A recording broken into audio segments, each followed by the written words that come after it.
Welcome back to the Property Playbook. We're your hosts, Elena Saraditas and Erica Reddy-Shaquette. And today we have a fabulous guest with us, Elan from Mortgage Outlet. He is fantastic. I've worked with him for years, and we're going to talk all things pre-construction financing and why pre-construction is either the worst thing you could ever decide to do or the best decision of your life. I think it's going to be spicy. Let's go. I'm not holding back. No need to. That's why you're here. Elan, your opinion, pre-construction, yes or no? No. Oh, okay. Erica? In what context? No. It depends. Okay. It depends. I'm changing my answer. That was my answer. Hey, well, but I mean, now you're all copying me. It depends. And I'm going to jump right in, but there's a lot of people who made a lot of money and accumulated a lot of wealth off of pre-con over the last 5, 10, 15, 20 years. And I think in the right context, it's absolutely fantastic. But I think it's based on FOMO and not doing due diligence and just like praying and hoping, then I'm not a fan. And unfortunately, there was a lot of FOMO in the last few years. And there are people that are getting hurt really badly right now with pre-con. So let's talk about the hurt. When you say hurt, what does that mean? Yeah, I mean, there's some very simple examples. People bought, especially in the outskirts of Toronto, Aurelia, Barrie, Ajax, Pickering, Burlington, they bought a semi at 1.6. They bought a freehold at 2.4. A year goes by, a year and a half, the house is ready. Hey, Tony, your house is ready. We send in the appraiser. The appraiser says it's worth 1.7. The builder is selling similar units at 1.7. And the bank is saying, hey, we'll lend you the money, but we're lending it based on the value today, which is 1.7, and you paid 2.3. Now, that creates a whole whirlwind of challenges because you're in a firm agreement. It's a binding agreement. The agreement is written by Bay Street lawyers. So that agreement is pretty bulletproof. And now the builder's like, cool, I did my job. Give me my $2.3 million. And it's really interesting because a lot of buyers, there's this, whether you call it entitlement or confusion, but they're like, well, no, I think the builder should just adjust the price to 1.7 million. Not happening. And unfortunately, I say to them, but if your property was worth $3 million, would they ask you for the 700 in profit? No. So you can't take the 700 upside, but give them the 700 downside. So there's a lot of people right now that the appraisal is coming in very light. That's one problem. And let's just touch on that for a second, because for some of our listeners that don't understand that, I realize we talk this language all the time. What does that mean? You've paid $2.3 million and the appraiser says it's worth 1.7. Explain to us what that does to the purchaser. Sure. So again, 18 months ago, I agree, I signed a piece of paper, 2.3 million, 18 months go by. The builder does what they promised. They built you a beautiful house. They say, hey, great, I did my part. Give me my 2.3 million. But the bank is not going to lend you money based on 2.3 million. The bank is using your house as collateral, and they want to make sure that if you don't pay, they have their security. But if they need to foreclose or power of sale on your house, they're not going to sell it at 2.3 million. They're going to sell it at 1.7 million. And basically what that means is the buyer is responsible for that shortfall, which is hundreds and hundreds of thousands of dollars. And obviously a lot of people don't have 200, 400, 600. I think I've seen $700,000 shortfalls. I mean, that's life-changing. And the bank and the builder's like, give me my money or I'm suing you. Now, the other interesting thing is, if you don't close on that property, a lot of people think, oh, well, I've given the builder $150,000 deposit and I lose my $150,000. I'm not going to speak as a lawyer, but as an experienced mortgage broker, what generally happens is the builder will keep your deposit and they will sue you for every penny of money they lost, i.e. the damages, and they will put a lien on any existing properties you have and they will squeeze you. So it's not as if, oh, I lost $200,000 and I'm done. They will come after you, and it's a big challenge. So this is scary. It's scary and it's life-changing. And I wouldn't use the term life-changing loosely. We also have to say, though, it's not just the outside of Toronto or outside of the GTA part. It's also internal. They were selling pre-construction condos at insanely high prices, and now they're not appraising. So I have a client. She did not buy this with me. Pre-Elena, she purchased full condo. disclosure. She called me a few days ago and she goes, Elena, I'm in a really big bind. I bought this pre-construction condo a few years ago, and I go, send me everything. And she goes, it didn't appraise. I go, what did the bank say it's worth? What did what did you pay? Let me run the numbers. I run the numbers. I'm like, the bank is bang on. This is exactly what it's worth, is what the bank is telling you. Even if you ordered a second appraisal, I don't think it's going to change anything. Like sometimes we can, sometimes that second appraisal can save you. Yeah. There's no saving you. Yeah. I'm like, what is your backup? Do you have private lending involved? Do you have a friend, a family member that you can borrow money from? It was a $200,000 discrepancy. That property cannot cash flow. I sent her the numbers because she's going to put it up for rent right now. When I sent her the numbers for rent, she goes, I can't believe it's that low. How is this possible? I sent her all the comps. I'm like, this is how it's possible. You are occupying, you're taking possession of your property at the same time as how many others in the city. Everyone is a race against who will get a tenant first. And if you're the first person to get a tenant, you've established the market value. If you're the last person to get a tenant, you'll sit empty for weeks and weeks and months, and it's going to cost you a lot more money. But pre-construction right now, at least in the city, are not cash flowing. They're not. Yeah, I mean, that's cash flowing is almost a completely separate issue. Oh my gosh, I would say cash flowing is almost impossible. At anything, forget pre-con for a second, it's just you're buying something in the city of Toronto at the price that things are transacting at. Cash flow is very hard with minimum down payment requirements met. So the Toronto... You know, I have a different feeling. I know you do. It depends if it's a condo or a multiplex. It definitely depends. Yeah. Listen, there's caveats, but I think the notion that you can just buy and cash flow... That's a mistake. Is a mistake. Yeah. So I remember running a bunch of numbers when condos were $250,000 and like literally doing cash flow. And I said, this is the dumbest investment ever. I'm not making any money. And the model, as I articulated in Toronto, is you lose $500 a month or $1,000 a month for 4 years, and then you make $300,000. It used to be that places like Hamilton or Sudbury or Kingston, you would make $200 a month, but you'd make $30,000 5 years from now. So Toronto tended to be a capital gain city and like big capital gains, whereas, the smaller cities were more cash flow cities. COVID changed that. And now, even Hamilton and all those places are very expensive, but cash flow has always been very difficult with real estate. So for anyone that is listening that is going, great, I bought pre-construction 2 years ago, and this is the most depressing, what are we at, 10 minutes that we've listened to. What is our message? What can we do to perhaps help people or give people some insight on what this looks like for them? Well, A, it's don't freak out.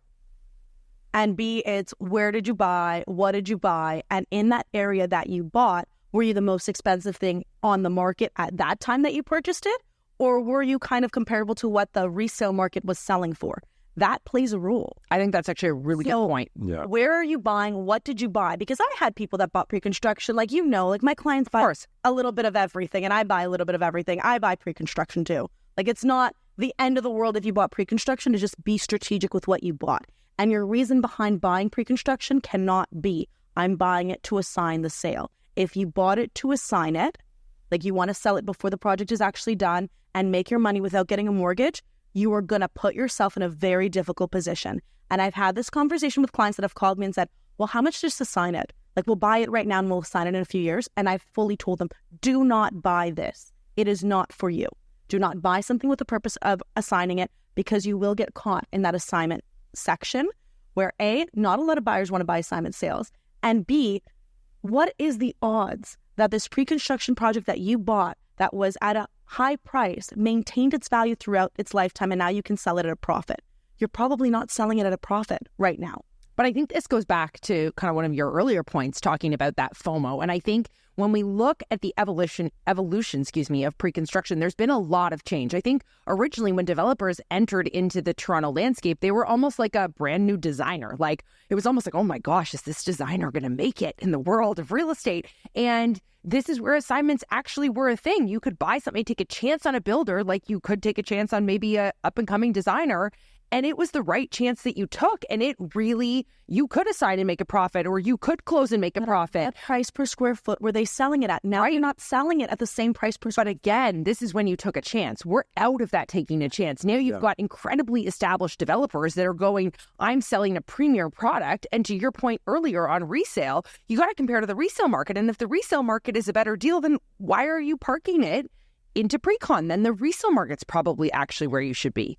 And that's the conversation I have with a lot of buyers. I'm not saying like my buyers don't buy pre-construction, they do. but it's very dependent on their situation and why they're doing it. Absolutely. So resale market, pre-construction market, we all know the drill. Pre-construction is more expensive than resale. That's a fact. Now, you're betting when you buy pre-construction, it's gambling. You are betting that by the time the pre-construction project is done, it is actually going to be worth what the surrounding areas are worth, or the surrounding area has increased so much that you actually turn a profit. It is much harder to do that now because of the cost of pre-construction. So when you go into buying pre-construction, this is my mentality. Either A, you can actually not afford to buy resale right now. It's not a possibility for you.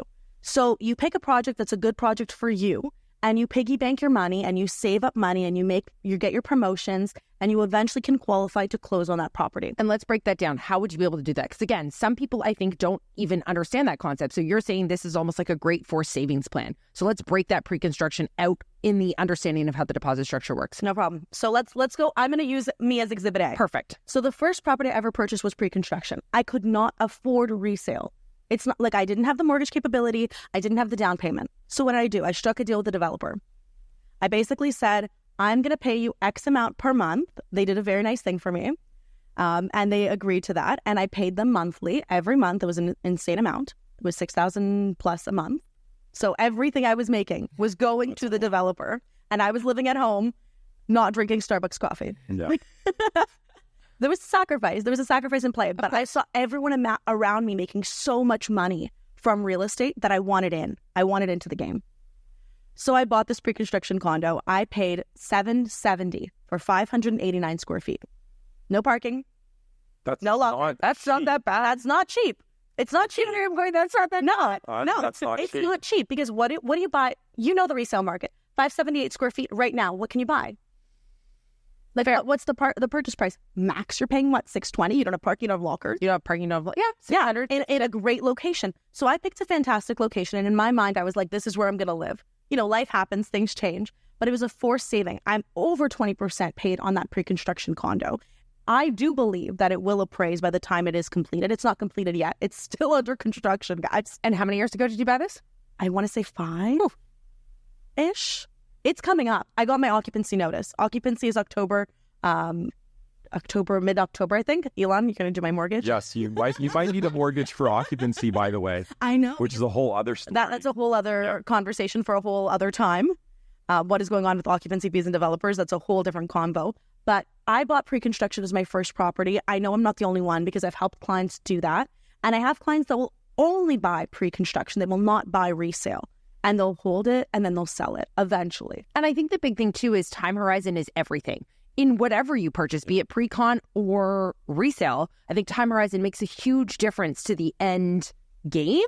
But I mean, a bit to what you touched on earlier, I mean, if we're dealing with massive differentials, that's also another conversation when it comes to actually having the funds and being able to close. So there's a lot of things at play in this market. Time horizons can work for you and against you. When you buy resale and you're closing in 90 days, you know your income, you know the mortgage rates, you know the sort of comparable sales. But when you're buying 5 years out, you don't know. And the farther you go out, the less you know. So it used to be, and again, I know a lot of people, we all do, who created an incredible amount of wealth, buying pre-con flipping, assigning is a huge word, and they created all these wealth. But it's almost like it was a game of musical chairs, that the music just stopped. And now it's like, who doesn't have a chair? And it's like, well, now I can't close and the condo's worth less and my rental income is down. I mean, again, you might have bought pre-con 2-3 years ago and the rates were 1.49%.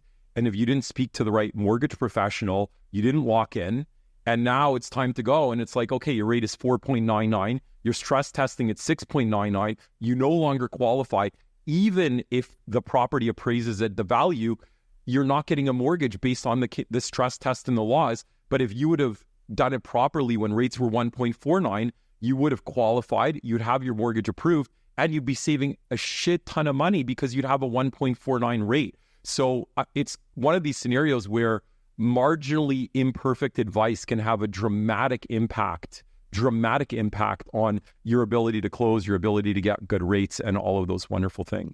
You're not kidding. Yeah. Listening to that, I'm like, oh my goodness gracious. Advice the other thing is, the other thing, I think the two themes are FOMO, but the other theme is just the trend. And the trend in the history is like, I buy for 5, I sell for 8. I buy for 8, I sell for 1 too. And because as part of the process, when you buy pre-construction, builders aren't stupid. They're saying, oh, you're buying this unit for 800. Show me a pre-approval that you can qualify. And I'm going to be, very honest. There are some mortgage brokers that are like, here's your pre-approval. They don't check your credit. They don't check your income. And I don't do that. And people will say to me, Elan, just give me a pre-approval. 4 years from now, I'm going to have a job and I'm going to have this and I'm going to have that. And I'm like, but what if you don't? Yeah. Then the builder's going to come back to me and say, Elan, you pre-approved this person and you never check their credit. You never check their income. And I relied on that as part of my decision to sell a property. So the builder's screwed, but more importantly, the buyer is screwed, because if they would have done it properly, I would have locked them in at 1.49 for 5 years. And you could, again, not a lot of people know this, you can lock in the appraisal. If you buy today and it's ready in 5 years, there are ways to lock in the price and the rate today at obviously at the time, 1.49. So people got some marginally imperfect advice with dramatic costs. But what I started to say was you keep, oh, don't worry, I'm never going to buy this property. I'm going to flip it. Don't worry about my job. I don't have a job. I can't qualify. Don't worry about the pre-approval, because 10, 20, 30 years of Toronto history prove that was correct. Anyone that bought pre-con up until, 2016, 17 made a shit ton of money. And depending on what product, 18, 19, even 20. But it's the last few years where rates have skyrocketed, real estate market in certain pockets have cooled. And those are the people that are getting severely hurt. Mm-hmm. Yeah. Well, my conclusion. I'm bullish on the Toronto market. I think developers are not building enough and they should be building more. We're building 1/3 of what we should be building. Yeah. Based on the amount of people coming in. We have about 500,000 people coming in year over year. Eventually everything will settle. People will be fine. People need houses. We don't have enough inventory, but developers cannot afford to build any less. Costs are, they can't. But you know what? You said a really big word, which is eventually. And part of, whether people should buy or not is, do you have the ability to weather the storm? And some people, they have wealth. And I'm like, if prices go down and rentals go down, 4 months ago, rates were a lot higher than they are today. And there were people that their new con was ready and they had to lock in at those rates. They weather the storm. And if they're looking at a 3, 5, 7 year time horizon, that's where the wealth is created. It's the people that don't have the ability, point in time, to weather the storm. Those are the ones that get hurt. And again, the word is eventually 100%. But if you're you need to prove today and only today that it can work and you have no outs, you can be in a lot of trouble. I mean, I think time horizon personally is the most important thing to be considered within real estate. No matter what you're buying, no matter when you're buying, everything, in my opinion, has to have a long-term time horizon. I always say to people, minimum, and it almost makes me uncomfortable saying this, 3 years, 5, 7, any duration of time longer, whether eventually all the words we're throwing around, I think it really allows some ebbs, some flows, some bumps to all unfold. And you look at the graphs and you look at the charts and you study it all, it's proven that's a really good approach and a really good strategy. To come back to the conclusion is the real estate market is a long-term play, not a short-term play. Yeah. So if you're going to get in for the long term. Yes. It is, in my opinion, and I think we all share this, the easiest and safest way, if you do it properly, to create generational wealth. I think what other investment opportunity is there out there that you can put 20%, 30%, 15%, whatever it may be, to close on a property or to close on an investment where the bank is lending you the rest? You go into the stock market, you're paying 100% of the stock value. You go into real estate, you're not. And you can get someone else to help you pay it. So maybe you don't cash flow. Maybe there's a percentage of it that you're kicking in every month. But having someone else additionally that covers a good chunk of your payment, it's fantastic. Yeah. And as long as you can cover, any shortfalls, or, you lose $500 a month for 3 years and then make $300,000. I use 3 years as well, but comfortably. It really should be 5+ years, but at least 3 years. Otherwise, why are you buying and selling real estate? Once again, it's Elena Saraditas and Erica Reddy-Chiquette. And today you joined us with Property Playbook and Elan from Mortgage Outlet. We can't wait to see you next week.